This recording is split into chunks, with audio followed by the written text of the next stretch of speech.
எல்லா படங்கள்லையுமே நீங்கள் கேட்டிருப்பீங்க, வெற்றி படம் ஓடும், பிரமாதமாக பண்ணியிருக்கோம், 100 நாள் சந்திப்போம். வெற்றி தோல்வி நம்ம கையில் கிடையாதுங்க. வந்து நம்ம வேலையை செய்வோம். வந்து வேலை நமக்கான இடத்தை உருவாக்கும். ராகுல் சொன்னார் நன்றி நன்றி அப்படின்னாங்க, தன்ஷியாவும் நன்றி சொன்னாங்க. வந்து நான் கேட்டுக்கிறது ஒரே ஒரு விஷயந்தான். வந்து ஒரு தயாரிப்பாளராக நான் மாறினதுக்கு பிறகு தான் ஒரு தயாரிப்பாளரோட முழு வழி என்னென்ன தெரிஞ்சது. வந்து ஒரு ஆண் பெண்ணாக மாறி பெண் காண்டாமிருகத்தை பிரசவிக்கிற மாதிரி வழி வந்தது.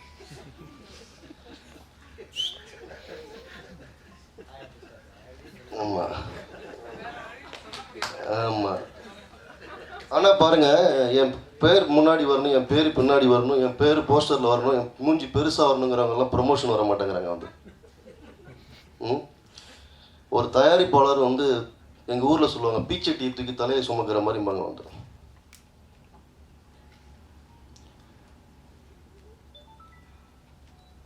ஏன் விதார்த்து வரலன்னு எனக்கு புரியலை. ஒரு சம்பவம், சுரேஷ் சந்திரா சார் இந்த படத்தோட பிஆர்ஓவாக ரொம்ப லேட்டராக ஜாயின் பண்ணார். சுரேஷ் சந்திரா சார் சாட்சியாக இருக்கார். நான் அவருக்கு சம்பவம் சொல்கிறேன்.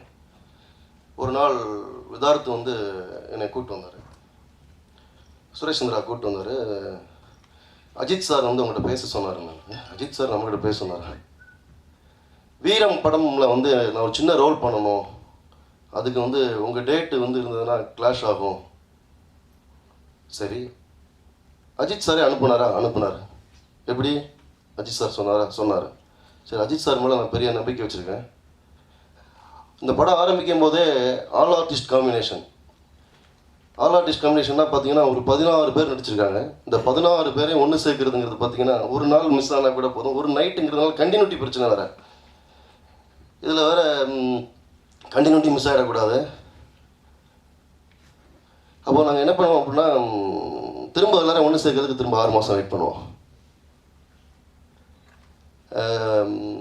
இப்போ வீரம் படமில் பண்ணணும் அப்படின்னு கேட்டார். அப்போது நான் ஆல் ஆர்டிஸ்ட் காம்பினேஷனை வந்து டிசம்பரில் இருக்கிறத வந்து நான் அப்படியே பிரேக் பண்ணிட்டு, நீங்கள் அந்த படம் நடிங்க, நான் பரவாயில்லன்னு சொல்லிவிட்டு நான் அந்த படத்துக்கு போனேன். திரும்ப நான் ஆல் ஆர்டிஸ்ட்டை சேர்க்கறதுக்கு 6 மாதம் ஆச்சு. ஸோ இந்த படம் டிலே ஆகிறதுக்கு ஒரு 6 மாதம் அப்படி போச்சு. அதுதான் முக்கியமான காரணம். ரெண்டாவது என்னென்னு கேட்டிங்கன்னா, எனக்கு டிலே அப்படிங்கிறதுல நாங்கள் நம்பிக்கையே இல்லை. சேதுங்கிற படம் 150 ஷோ ஓடிச்சு, பத்திரிகை நண்பர்கள் எல்லாருக்குமே தெரியும். ஒருதலை ராகம்ங்கிற படம் டி ராஜேந்தர் அடிக்கடி அவரோட எக்ஸ்பீரியன்ஸை ஷேர் பண்ணிட்டே இருப்பார். 200 காட்சிகள் ஓடின படம், ப்ரிவி ஷோ வந்து. ஸோ ஜனங்க தான் தீர்க்கதரிசிகள், யாருமே தீர்க்கதரிசிகள் கிடையாது. ஜனங்க வந்து நிச்சயமாக வந்து அவங்களுக்கு பிடிச்ச ஒரு புதுமையான ஒரு அனுபவத்தை வரும்போது, ஏன்னா நோ இஷ்யூஸ் என்ன இருக்குது சார், ஒரு இஷ்யூஸும் கிடையாது. நான் படம் போட்டிருக்கேன், படம் எடுத்துருக்கிறேன், என்ன இஷ்யூஸ் ஒன்றுமே இல்லை. அவங்க ஸோ நான் தயாரிப்பாளர்களோட வழியை புரிஞ்சுக்குங்கன்னு கேட்குறேன். வந்து வேறு ஒன்றுமே கிடையாது. தயாரிப்பாளர்கள் வழி என்னன்னு கேட்டிங்கன்னா வந்து நீங்கள் படத்துக்கு, ஏன்னா இப்போ அஜித் சாரை பார்த்து நிறைய பேர் வந்து என்னென்னா அஜித் சார் ஆசைப்படுறாங்க. அஜித் சார் ஆகலாம், பட் அஜித் சாரோட இமேஜ் வேறு, ப்ரமோஷனுக்கு வரணுங்க. ஒரு படத்துடைய ப்ரமோஷனுக்கு வரலன்னா என்ன? நீங்கள் தமிழ் சினிமாவில் நிறைய பேர் அஜித் சார் ஃபாலோ பண்ணி நாங்கள் ப்ரமோஷனுங்கிற எனக்கு புரியவே இல்லை. அது என்ன கல்ச்சர்னே புரியல. ஸோ இது வேதனையான ஒரு பகிர்வு. வந்து ரெண்டாவது இன்னும் என்ன கேட்டிங்கன்னா, நன்றியாக இருக்குன்னு நான் சொல்கிறது வந்து, நான் கேட்டுக்கிறது என்னென்னா, தயாரிப்பாளர்களுக்கு நன்றியாக இருப்போம், நம்ம நம்பி காசு போட்டவங்களுக்கு நம்ம நன்றியாக இருப்போம். அவங்க என்ன அந்த படம் போய் சேர்றதுக்கு நம்ம வந்து நன்றியாக இருப்போம். ஸோ அதுதான், அதை நான் பகிர்ந்துக்கணும்னு தோணுச்சு, நான் பகிர்ந்துக்கிட்டேன். ரெண்டாவது என்னென்னு கேட்டிங்கன்னா, அந்த படம் வந்து நைட் ஷூட்டிங், ஒரே நாளில் சென்னையில் நடக்கிற ஒரு கதை. இந்த சென்னையில் நடக்கிற கதையில் பார்த்திங்கன்னா 9 மணி தான் கேமரா ஆன் பண்ண முடியும். வந்து ஸோ மில்டன் சார் பார்த்திங்கன்னா, அவர் வந்து பாவம் பகல் முழுக்க அவர் படத்தில் ஷூட்டில் இருப்பார், நைட்டில் வந்து என்னோடய படத்தில் இருப்பார். தூங்கி பல நாட்களாக வந்து டே நைட்னு ஓடிட்டு இருப்பார். வந்து ஸோ 9:30 மணிக்கு தான் நாங்கள் கேமரா ஸ்டார்ட் பண்ணுவோம். வந்து 10:30-11 மணிக்கு வந்து எல்லாருமே கொஞ்சம் டயர்ட் ஆவாங்க. திரும்ப வந்து ஷூட் ஆரம்பிப்போம். ரெண்டாவது கால் ஷீட் போகும். ரெண்டாவது கால் ஷீட்டில் பார்த்தீங்கன்னா மொத்தமே 3 மணி நேரம் தான். 4:30 மணிக்கு லைட் ஆஃப் பண்ணிவிடுவாங்க. வந்து ஸோ பகலில் 10 மணி நேரம் வேலை பார்க்க வேண்டிய ஒரு படத்துக்கு நாங்கள் இரவில் வந்து மொத்தமே 2 கால் ஷீட்டில் 3 மணி நேரம் வேலை பார்ப்போம். ஸோ 10 நாள் எடுக்க வேண்டிய காட்சிக்கு 40 நாள் ஆச்சு. ஸோ பத்திரிகை நண்பர்கள், ஊடக நண்பர்களுக்கு புரியும். இதோட தாமதம் வந்து நம்ம கையில் கிடையவே கிடையாது. பணம் இருக்கிறதோ இல்லைன்னா நம்ம தயாராக இருக்கிறதோ கிடையாது. ஒரு படம் வந்து அதோட மேக்கிங்க்கு அதுவாக எடுத்துக்கக்கூடிய ஒரு பீரியட் தான் வந்து ஒரு டைம் வந்து. ஸோ இந்த படம் வந்து 95 நாட்கள் 2 கால் ஷீட் நைட் ஷூட் பண்ணியிருக்கோம். ஸோ அதனால் வந்து என்னென்னு கேட்டிங்கன்னா வந்து ஒரு 3 நாள் கண்டினியூஸாக ஒர்க் பண்ணுவோம் வந்து. இப்போ எனக்கு பிரச்சனை கிடையாது. இப்போ நானாவது வந்து ஒரு கேமராவுக்கு பின்னாடி இருக்கிறேன். பட் பாவம் தன்ஷிகாவாகட்டும், கிருஷ்ணாவாகட்டும், ஆர்டிஸ்ட் ஆகட்டும், எல்லாருமே வந்து காலையில் 6:30 7 மணி தான் வீட்டுக்கு போவாங்க. மறுபடி இப்போ திரும்ப கால் ஷீட் வர்றதுக்கு திரும்ப ஒரு 2 மணிக்கெலாம் கிளம்பி வரணும் வந்து. ஸோ இதுதான், இந்த மாதிரியான பிரச்சனைகள் தான் அந்த படம் டிலே ஆகிறதுக்கு காரணமாக இருந்தது. படத்தை பற்றி நான் எதுவும் பேச விரும்பலை. ஏன்னா பொதுவாக நிறைய நீங்கள் பத்திரிகையாளர் சந்திப்பில் பார்க்குறதா படத்தை பற்றி நம்ம பேசுகிறத விட இயக்குநர்கள் நிறைய பெரிய மூத்த இயக்குநர்கள்லாம் பேசியிருக்காங்க. அந்த இயக்குநர்கள் எல்லாருமே இந்த படத்துடைய சகல விஷயத்தை பற்றியும் பேசியிருக்காங்க. எல்லாருமே இப்போ ஒரு 10 நிமிஷத்துக்கு குறையாமல் பேசியிருக்காங்க. டெக்னீஷியன்ஸ், ஆர்டிஸ்ட்டு எல்லாரோடைய பங்களிப்பை பற்றி நிறைய பேசியிருக்காங்க. நேரம் கருதினால நான் இதில் கம்மியான நேரத்தில் இதில் போட்டிருக்கிறோம் வந்து. கிருஷ்ணா வந்து பார்த்திங்கன்னா நான் சொல்லணும் வந்து ஒரு நாள்லாம் வந்து ஸ்டே அவேக் சாங் எடுக்கும்போது ரொம்ப டான்ஸ் பண்ணிட்டே இருந்தார். நான் பாட்டு கத்திக்கிட்டு இருந்தேங்க, நல்லா பண்ணுங்கள், மாஸ்டர்கிட்ட சொல்லி நல்லா பண்ண சொல்லுங்கள்.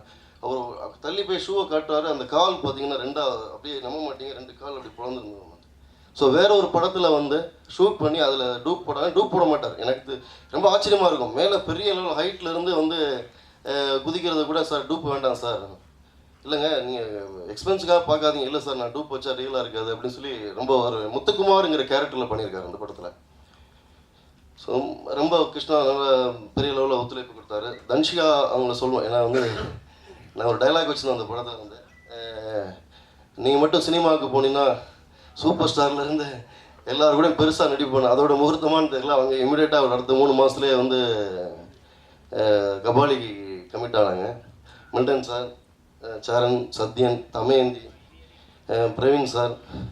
ஏன்னா வந்து எனக்கு ஒரு சிக்கல் இன்னும் சொல்லுவாங்களே, டூ மச் ஆஃப் பர்ஃபெக்ஷனுங்கிறது கோயிங் டு டிஸார்டர்பாங்க வந்து. அது மாதிரி நான் வந்து நிறைய அதை பண்ணுங்கள் சார், இதை பண்ணுங்கள் சார். இது ரொம்ப கொடுமையாக அனுபவிச்சாருன்னா எடிட் பிரவீன் சார் தான் வந்து. ஏன்னா 10 நாள் வந்து கண்டினியூவாக ஒர்க் பண்ணி ஒரு வருஷம் ரெடி பண்ணுவார். அடுத்த நாளே போயிட்டு சார் நம்ம இன்னொரு வருஷம் ரெடி பண்ணலாம் அப்படிவாங்க. ஸோ பிரவீன் சாருக்கு நான் ரொம்ப தேங்க்ஸ் பண்ணணும். என்னோடய நண்பர்கள் பழனி, வெங்கட், என்னோடய ஆர்ட் டைரக்டர் மூர்த்தி, எல்லாருக்கும் இந்த மேடையை நான் நன்றிக்குரியதாக மாற்றிக்கிறேன். ரொம்ப முக்கியமான இன்னொரு விஷயம் என்னென்னா வந்து, விடியல்ராஜ் சார் சொன்ன மாதிரி வந்து நம்பிக்கை, அந்த நம்பிக்கையில் வந்து ஒரு ஃப்ரேம் கூட, ஒரு ஷாட்டு கூட கதை கேட்காம வந்து இந்த படத்துக்கு தேட்டர்கள் வாங்கி இந்த படத்தை அன்றைக்கி வந்து உலகம் முழுக்க 17ஆம் தேதி ரிலீஸ் ஆகுது. அது தமிழ்நாடு அவர் ரிலீஸ் பண்ணுறாரு. நிச்சயமாக அந்த நேரத்தில் அந்த மேடையை நான் உங்களுக்கு எப்படி சொல்கிறதுன்னு தெரியல சார். ரொம்ப ரொம்ப ரொம்ப நன்றி. இன்னும் இந்த படங்கள் மூலமாக நீங்கள் இதே மாதிரியான படங்களை நீங்கள் நிறைய வாங்கி சிறந்த முறையில் நீங்கள் ரிலீஸ் பண்ணணும். பத்திரிகை நண்பர்கள் படம் பாருங்கள். இந்த படத்தை வந்து சிறந்த முறையில் கொண்டு போய் நீங்கள் சேர்க்கணும். எல்லாரோடைய உழைப்பும் நிச்சயமாக வந்து உங்களுடைய நீங்கள் எங்களுக்காக செய்கிற ஒரு விஷயத்தில் வந்து எங்களுக்கு அது பெரிய பேருதவியாக இருக்கும். டிஆர் சாரை நம்ம வந்து குறிப்பிட்டு சொல்லணும் வந்து. ஏன்னா டிஆர் சார் வந்து ஒரு சாங்க்கு ஆடவே மாட்டேங்கிறதுல ரொம்ப பாலிசியாகவே இருந்தார் வந்து. இப்போ நான் போய் அவர் டிஆர் சார் சொல்லும்போது அவர் வந்து இல்லை பண்ணவே மாட்டேன்னு முதல்ல ஒரு 2 நாள் மறுத்துட்டார். 3ஆவது நாள் வந்து இல்லை சார் நான் பண்ணவே மாட்டேன், நீ எந்திரிச்சு போயேன்னு எனக்கு டென்ஷனில் கத்துனார். சார் இந்த படத்தோடைய ஸ்டோரியை கேளுங்க, நீங்கள் கேட்டுட்டு நீங்கள் முடிவு பண்ணுங்கள் அப்படின்னு சொன்னேன். ஸோ கேட்டுட்டு ஒரு இடத்துல வந்து படத்தோடைய ஒரு டைலாக்ல திடீர்னு எமோஷனலாகி கண்கலங்கி நான் அந்த படத்தை நான் பண்ணுறேன், நான் வந்து இன்னொரு மியூசிக் ரைட்டருக்கு நான் பாட்டு எழுதக்கூடாதுல நான் ரொம்ப பிடிவாதமாக இருந்தேன், ஒரு சாங் இனிமேல் ஆடக்கூடாதுல நான் ரொம்ப பிடிவாதமாக இருந்தேன். ஆனால் இந்த இவ்வளோ நல்ல ஒரு ஸ்கிரிப்டுக்கும் உங்களுடைய இவ்வளோ பேர் சேர்ந்து நடிக்கிறதுக்கும் இந்த உழைப்புக்கும் நான் வந்து நிச்சயமாக வந்து ஒரு அணில் மாதிரி நான் இருக்கிறேன் அப்படின்னு சொல்லிட்டு வந்து அவர் பண்ணார். 3 நாள் தான் அவர்கிட்ட நாங்கள் டேட் கேட்டிருந்தோம். ஆனால் 5 நாள் அவர் அதுக்காக கொடுத்து சாங்கை வந்து ரொம்ப சிறந்த முறையில் பண்ணிட்டு இருந்தார். இது வரைக்கும் ஒரு 15 லட்சத்துக்கும் மேற்பட்டவர்கள் வந்து அந்த பாட்டை யூடியூப்பில் பார்த்துருக்குறாங்க. ரொம்ப ரொம்ப ரொம்ப கடினமான உழைப்பை வந்து இந்த படத்தில் எல்லாருமே கொட்டியிருக்கிறாங்க. நிச்சயமாக இது போய் நல்லபடியாக வெற்றி அடையணும். வெற்றி அடைவதன் வழியாக தான் நாங்கள் இன்னும் ரொம்ப தீவிரமாக இயங்க முடியும். எல்லோருக்கும் நன்றி.